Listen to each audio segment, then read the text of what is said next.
Today, we're going to break down a law that could literally empower you to save someone's life. New York's Good Samaritan Law. You know, it's all about answering one single crucial question. Just imagine this for a second. You're walking down the street and you see somebody just collapse.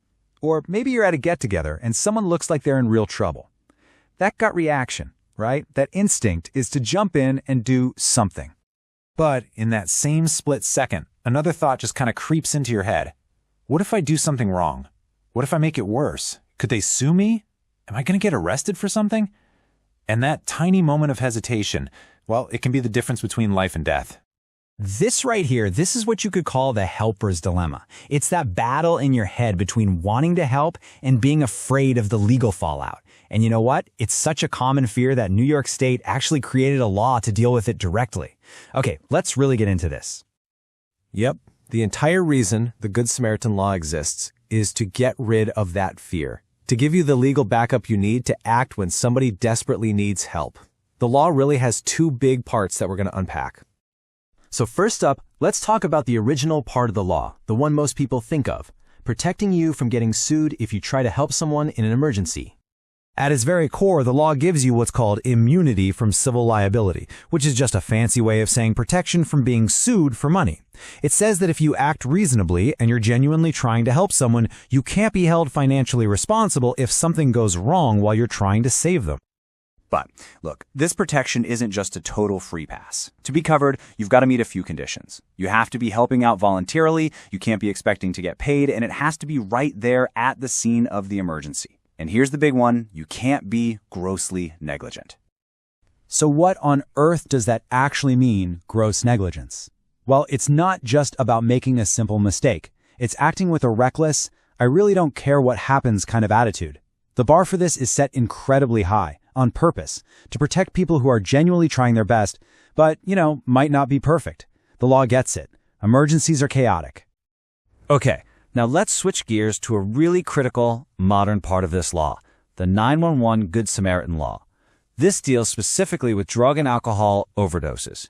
And this shifts from protecting you against lawsuits to protecting you from actual criminal charges.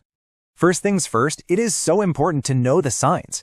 The New York State Department of Health is crystal clear on this. If you see someone who's passed out and you can't wake them, if they're having trouble breathing or making weird sounds, or if their lips are turning a blue or grayish color, you have to call 911 right away. This is absolutely a life or death moment.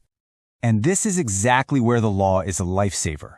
It recognizes that the number one reason people hesitate to call 911 during an overdose is that they're scared of getting arrested themselves, maybe for drug possession or underage drinking. This law is designed to remove that fear for both the person calling for help and the person who's overdosing. And this slide lays it out perfectly. You're protected from being arrested for possessing smaller amounts of drugs, less than 8 ounces, any amount of marijuana, paraphernalia, and even underage drinking. But it's not a get-out-of-jail-free card. It does not protect you from serious charges like selling drugs, having a huge quantity, or if you already have an open warrant or are violating parole. The goal here is to save a life, not to let people off the hook for major crimes. All right, let's look at another super common scenario. Say you're at the gym or in an office and someone has a heart attack. You see one of those automated external defibrillators, an AED, on the wall. What does the law say about using that? So a huge court case, Maglino versus Bally Total Fitness, actually cleared this up. The court decided that while the law can say a gym has to have an AED on site, it doesn't force an employee to actually use it. The main responsibility is just to have the equipment there and available. But, and this is the most important part, if you or anybody else decides to step up and use that AED, you are absolutely covered by those same Good Samaritan protections we've been talking about. As long as you're trying to help and not being, grossly negligent, the law has your back. Okay, so if you want to be a truly responsible helper, it's just as important to know where the law's protection ends as it is to know where it begins. So let's just quickly recap the limits. The law does not protect you if you're grossly negligent or if you're intentionally trying to hurt someone. It also doesn't apply to on-duty doctors or nurses doing their normal jobs or in a hospital. And, just like we saw with the overdose law, it won't shield you from any pre-existing warrants or parole violations. So, after going through all the details, the court cases, the exceptions, what's the big takeaway here? It's simple, really. The entire point of this law is to empower you. It all just boils down to this. The state has decided it's way, way better for people to try and help, even if they're not perfect, than for them to stand by and do nothing because they're scared. So if you're ever in that situation, just remember, your intention matters. If you're genuinely trying to help, the law protects you. And in an overdose, calling 911 is the right move and gives you legal protection. Just don't be reckless.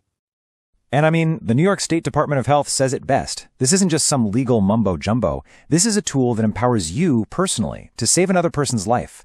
It's basically a green light from the state to be a Good Samaritan. So, the next time you see an emergency? Yeah, that moment of hesitation might still pop up, but now you know the law isn't a roadblock. It's your backup. Knowing you're protected, what will you do?